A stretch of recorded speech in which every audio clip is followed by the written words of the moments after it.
Il est entré dans le paysage, heureusement sans faire de bruit. Depuis 2018, le Glock 9 mm fait partie de l'équipement de la police municipale de Beauvais. Pour les agents, son arrivée a transformé la profession.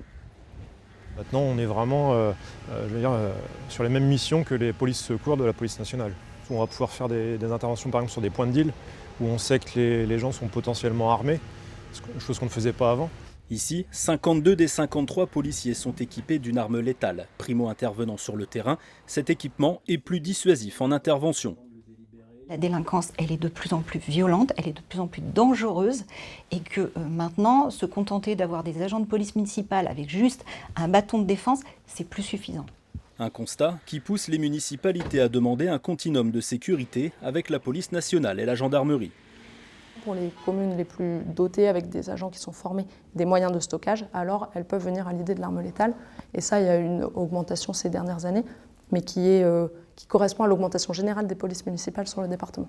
Dans l'Oise, 32 communes sont équipées d'une police municipale armée, soit 5 fois plus que l'Aisne ou la Somme. On disait par rapport, Franck, au changement ponctuel là, des horaires de la police. Creil est l'une des dernières à avoir sauté le pas en 2022.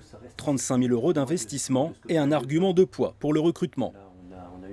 De France rémunère bien mieux que l'Oise. Et donc s'il n'y avait pas l'armement comme argument pour rester sur nos territoires, je pense qu'on aurait subi une hémorragie terrible. Depuis son introduction, les équipes patrouillent jusqu'à 1 h du matin. Des interventions délicates à réaliser, sans armes de poing. On ne sait pas ce à quoi on va être confronté. Et en étant armé, il y a une aisance, il y a un confort, une sérénité qui va peser dans l'intervention. Si pour les mairies le bilan est positif, l'image renvoyée au grand public, elle, est mitigée. Ça permet de dissuader certaines personnes, évidemment de peut-être commettre des choses assez illégales, quoi. Le fait d'être armé, je pense que ça ne met pas forcément en confiance la population, au contraire ça va plus peut-être les effrayer. Politiquement, son efficacité ne fait pas forcément l'unanimité.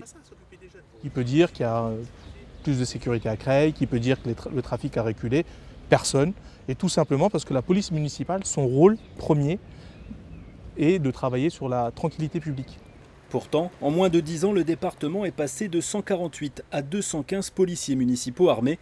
Dans certaines communes où ce n'est pas le cas, cette tendance fait redouter un désengagement de l'État. Parce que c'est comme ça que ça démarre, puis dans quelques temps on dira, maintenant les problématiques de délinquance, de petite délinquance, c'est du ressort effectivement des maires, c'est du ressort et plus des ressorts de l'État. Le gouvernement proposera d'ailleurs à la rentrée un projet de loi accordant de nouvelles prérogatives aux policiers municipaux.